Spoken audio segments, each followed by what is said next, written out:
खरीप हंगामाच्या पार्श्वभूमीवर शेतकऱ्यांना वेळेवर दर्जेदार बियाणे आणि रासायनिक खते योग्य दरात मिळावी यासाठी कृषी विभागाने तपासणी मोहीम तीव्र केली आहे. भरारी पथक आणि तालुकास्तरीय गुणनियंत्रण निरीक्षकांनी केलेल्या विशेष तपासणीत गंभीर त्रुटी व गैरप्रकार आढळल्याने जिल्हा कृषी अधिकारी सुधारक बोराळे यांनी जिल्ह्यातील तब्बल 46 कृषी सेवा केंद्रांचे परवाने निलंबित केले आहेत.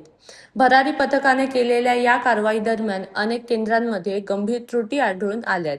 दुकानातील प्रत्यक्ष साठा आणि नोंदीवरही दर्शवलेला साठा यात मोठा फरक दिसून आला. शेतकऱ्यांकडून खतांचे अनधिकृतरित्या अधिक दर उकळले जात असल्याचे निष्पन्न झाले आहे.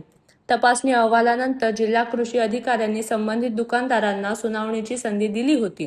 सुनावणीनंतर प्रत्यक्ष नियमांचे उल्लंघन करणाऱ्या 24 कृषी सेवा केंद्रांचे परवाने निलंबित करण्यात आले आहेत. तसेच प्रत्यक्षात बंद असलेल्या मात्र कागदोपत्री सक्रिय असलेल्या 22 केंद्रांवर कायमस्वरूपी बंदीची कारवाई करून त्यांचेही परवाने निलंबित करण्यात आले आहेत.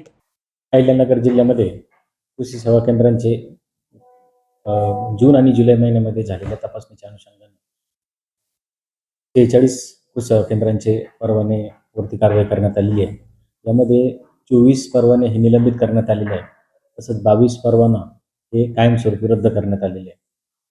जे काही आपले विविध कायदे आहेत, बियाणे कायदा असेल, खतांच्या बाबतीतले कायदे असतील किंवा कीटकनाशकांच्या संदर्भातले काही कायदे असतील, त्या कायद्यांच्या ज्या काही मार्गदर्शक सूचना आहेत किंवा विभागाकडच्या ज्या मार्गदर्शक सूचना आहेत, त्या मार्गदर्शक सूचनांचे उल्लंघन केल्याप्रकरणी अहिल्यानगर जिल्ह्यातील 46 सेवा केंद्रांच्या परवान्यांवरती कारवाई करण्यात आलेली आहे.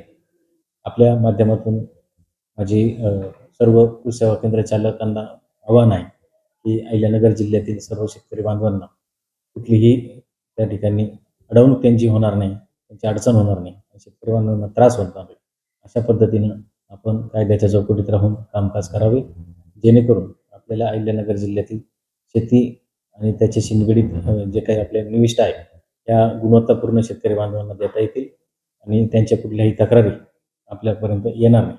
अशा पद्धतीने कामकाज करण्याबाबतचं आवाहन मी करतो.